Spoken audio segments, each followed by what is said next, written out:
Hello friends, कैसे हो आप सभी। आपका स्वागत है वोल्कनो आईएएस के इस प्लेटफॉर्म पे। अगर हम बात करें इस लेक्चर की तो आज फ्रेंड्स हम मेडिवल हिस्ट्री के बारे में यहाँ स्टार्ट करेंगे। बेसिकली इन लेक्चर्स के अंदर हम कवर करेंगे सतीश चंद्रा जो बुक है उसको कवर करेंगे फ्रेंड्स यहाँ पे। अगर हम बात करें आज इस लेक्चर की तो इसके अंदर हम बेसिकली बात करेंगे कि जो मेडिवल हिस्ट्री है उसकी इम्पोर्टेंस क्या है, उसको किस टाइप से पढ़ना चाहिए और क्या सही अप्रोच है जिससे एग्ज़ाम में मैक्सिमम हमारे जो क्वेश्चंस हैं वो सही हो सकें, प्रीलिम्स के एग्ज़ाम में भी, मेंस के एग्ज़ाम के पर्पज़ से भी। तो उस तरीके से आज हम इस लेक्चर के अंदर डिस्कस करेंगे। ये काफ़ी एक शॉर्ट वीडियो होगा जिसके अंदर बेसिकली जो मेडिवल हिस्ट्री है उसको अप्रोच किस तरह से करना है उसके संबंधित ये वीडियो है।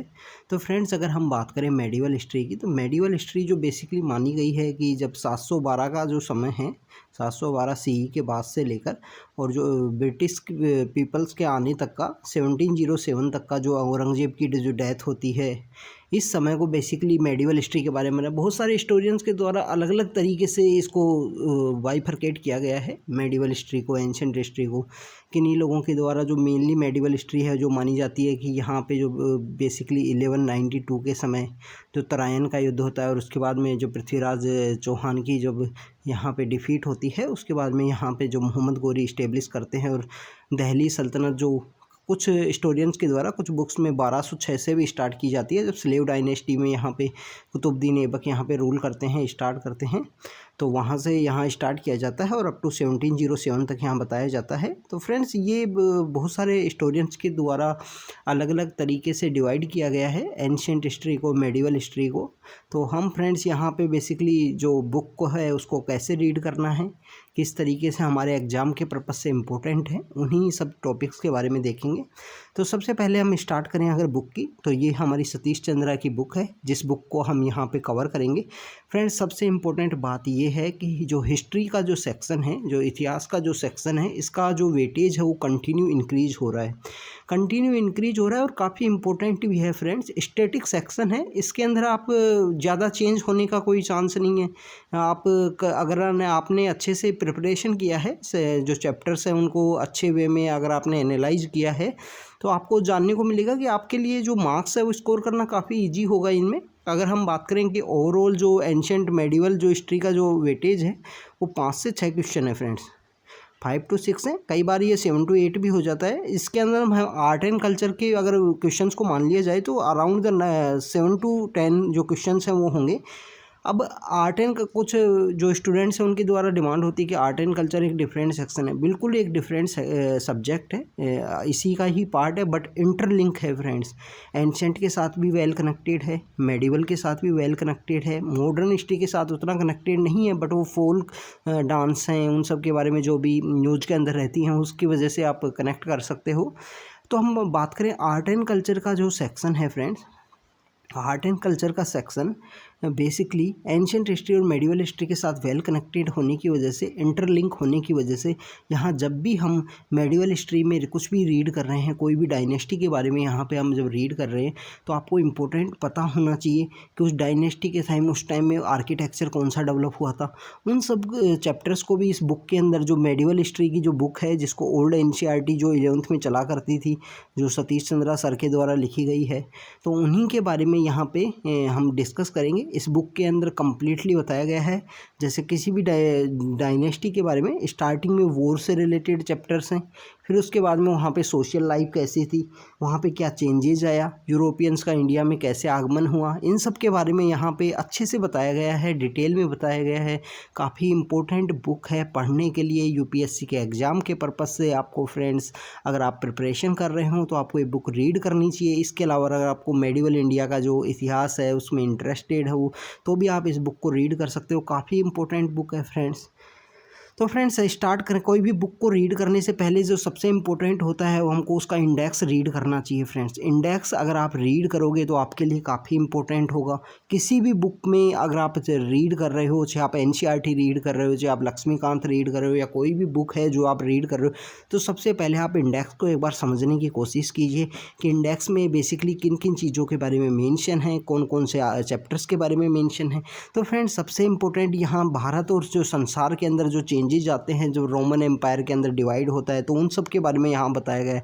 अरब वर्ल्ड का जो इन्फ्लुएंस है, जो इंक्रीज होता है, तो उन सब के बारे में स्टार्ट जो फर्स्ट चैप्टर है उसके अंदर इनके बारे में बताया गया है। अगर हम बाद में बात करें तो बाद में यहाँ पे बताया गया है कि जो 3 एम्पायर हैं, जो बेसिकली यहाँ ट्रीपार्टाइट अलायंस भी होता है, इनके बीच में कन्फ्लिक्ट भी होती है। एक जगह हुआ करती थी, कन्नौज नाम की एक जगह है, आज भी उत्तर प्रदेश के अंदर है, काफ़ी इम्पोर्टेंट जगह है कन्नौज में। आपको अगर आप फ्रेंड्स आपने को अगर पता होगा तो इत्र जो परफ्यूम है उसकी इंडस्ट्री भी काफ़ी इम्पोर्टेंट है वहाँ कन्नौज के अंदर में, इत्र की जो इंडस्ट्री है। तो कन्नौज के अंदर एक कन्नौज काफ़ी प्रोस्परस एरिया था, उसको सभी जो डायनेस्टीज़ थी वो उसको टेक ओवर करने की कोशिश करेंगे। तो यहाँ बेसिकली हमारे जो गुर्जर प्रतिहारा से भी लोग वहाँ पे कन्फ्लिक्ट इसको टेक ओवर करने के लिए जाएंगे। यहाँ पे पाला डायनेस्टी के लोगों के द्वारा जब बंगाल से जो पाला डायनेस्टी जो रूल किया करती थी वहाँ से, और साउथ से एक जो डायनेस्टी है राष्ट्रकूट की डायनेस्टी गुर्जर प्रतिहारा गुजरात के वेस्टर्न इलाके से, वेस्टर्न छतरपुर का जो एरिया था वहाँ से आएंगे। यहाँ से राष्ट्रकूटा डायनेस्टी से जो भी लोग आएंगे जो सदर्न इंडिया से है राष्ट्रकूटा डायनेस्टी। अगर राष्ट्रकूटा डायनेस्टी की बात करें उसके फाउंडर दंती दुर्गा, और उसके जो अगर कैपिटल की बात करें मान्यखेट उसकी कैपिटल हुआ करती थी। तो वहाँ से कन्नौज के लिए कंटिन्यू फाइट करेंगे। राष्ट्रकूटा के जो इम्पोर्टेंट जो किंग थे द्रुह के द्वारा उनको हरा दिया जाएगा। बाद में जो टेक ओवर कर लेंगे गुर्जर प्रतिहारा भी वहाँ पे कुछ टाइम के लिए रूल करेंगे, पालाज भी रूल करेंगे। तो फ्रेंड्स ये काफ़ी इंपॉर्टेंट है। अभी रिसेंटली इसी बुक के जो चैप्टर 2 एंड 3 के अंदर जो मेंशन किया गया है, चैप्टर 2 के अंदर स्पेशली पाला डायनेस्टी के बारे में एक लाइन लिखी हुई है, Pala dynasty play very important role to spreading the Buddhism in the eastern area of the India. तो वहाँ पे बेसिकली इससे रिलेटेड मेंस में क्वेश्चन था 2020 के मेंस में। 2020 के मेंस में आप देखोगे तो यहाँ क्वेश्चन था कि जो पाला डायनेस्टी है उसने बेसिकली बुद्धिज़्म को स्प्रेड किस टाइप से किया, वो सब बताना था। इसके अलावा हम साउथ के जो तीन डायनेस्टी हैं उनके कन्फ्लिक्ट के बारे में रीड करेंगे। उसके बाद में चोला एम्पायर के बारे में रीड करेंगे, जैसे विजयालय ने जब चोला एम्पायर की स्थापना की, फिर राजेंद्र चोल, उनका जो इम्पोर्टेंस है उनके बारे में यहाँ रीड करेंगे। सबसे इम्पोर्टेंट चीज़ ये है कि अब किंग्स के बारे में और टेम्पल्स के बारे में या किंग्स ने कौन कौन सी लड़ाइयाँ लड़ी वो हमारे लिए इम्पोर्टेंट नहीं है फ्रेंड्स, उनको तो रीड करना ही है। उस तरीके के जो अब क्वेश्चन हैं वो इस तरीके के क्वेश्चन अब आते नहीं हैं बेसिकली एग्ज़ाम के अंदर।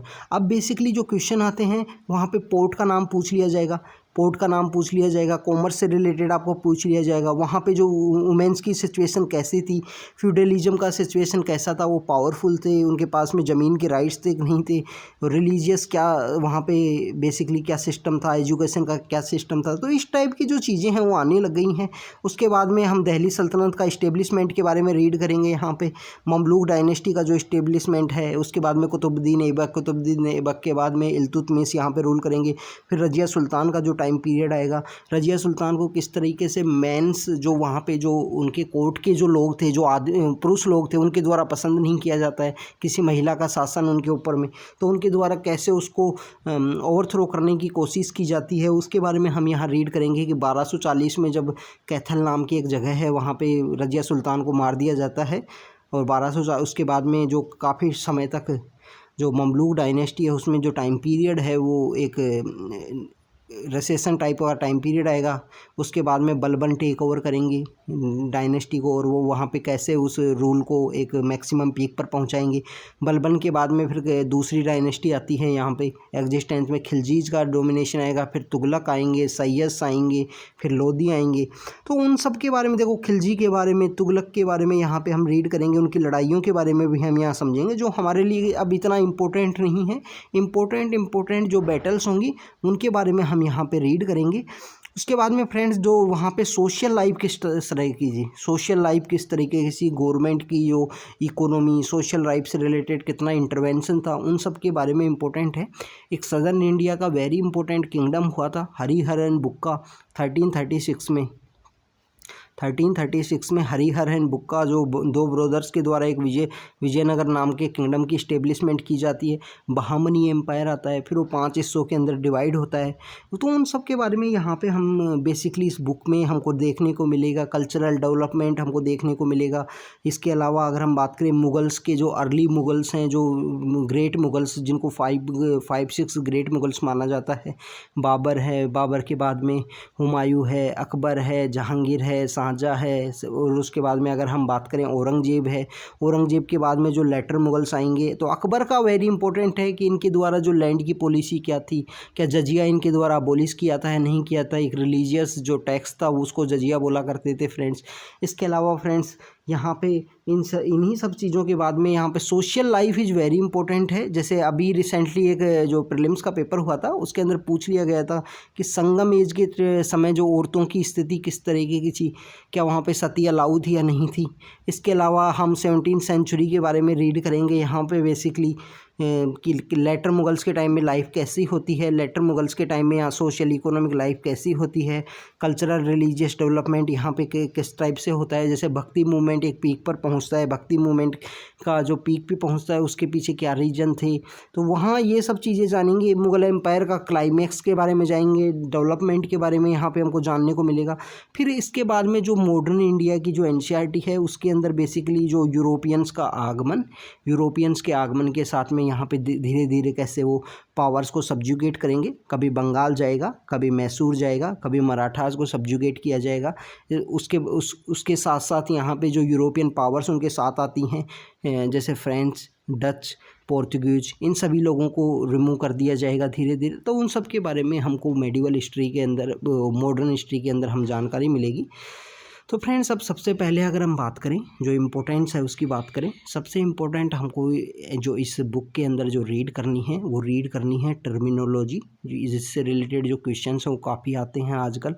इसके अलावा एंशिएंट एंड मेडिवल के अंदर जो ऑफिशियल्स थे उन्होंने जो काफ़ी इंपॉर्टेंट रोल प्ले किया था उसके बारे में हम देखेंगे। बुक्स के बारे में, ऑथर्स के बारे में, हिस्टोरिकल जो प्रैक्टिस हुआ करती थी, कस्टम की हिस्टोरिकल सोशल प्रैक्टिस कैसी हुआ करती थी, उन सब के बारे में देखेंगे। अभी रिसेंटली एक जो एनसीईआरटी एक जो प्रीलिम्स के पेपर के अंदर एक क्वेश्चन था,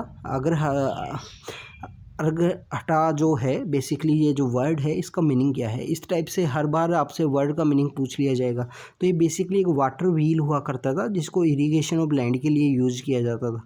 तो फ्रेंड्स, इस तरीके से जो टर्मिनोलॉजी बेस्ड जो क्वेश्चन है वो आया करेंगे। क्या बॉन्डेड लेबर तो नहीं था, एक बार बॉन्डेड लेबर से रिलेटेड भी क्वेश्चन आया था 2-3 ईयर्स बैक।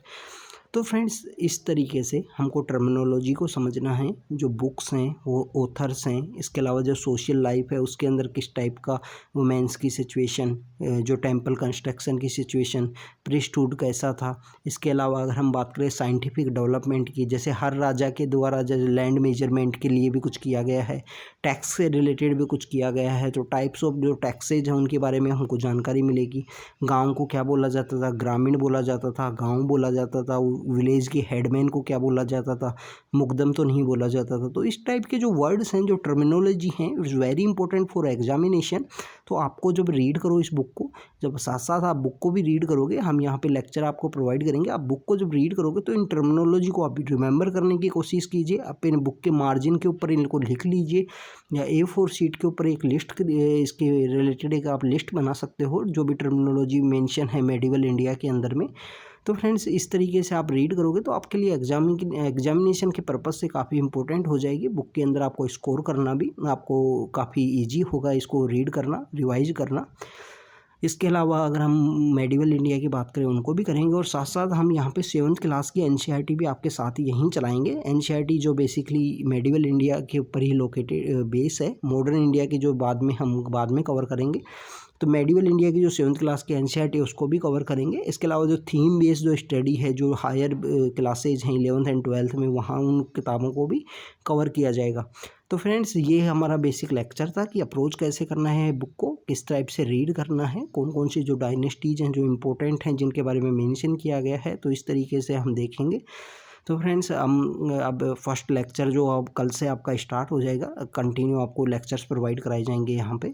तो आप इसको देखिए, समझिए बुक को, और अभी हम स्टार्ट करते हैं जल्दी चैप्टर 1 के साथ में इस बुक को। तो friends, thank you very much.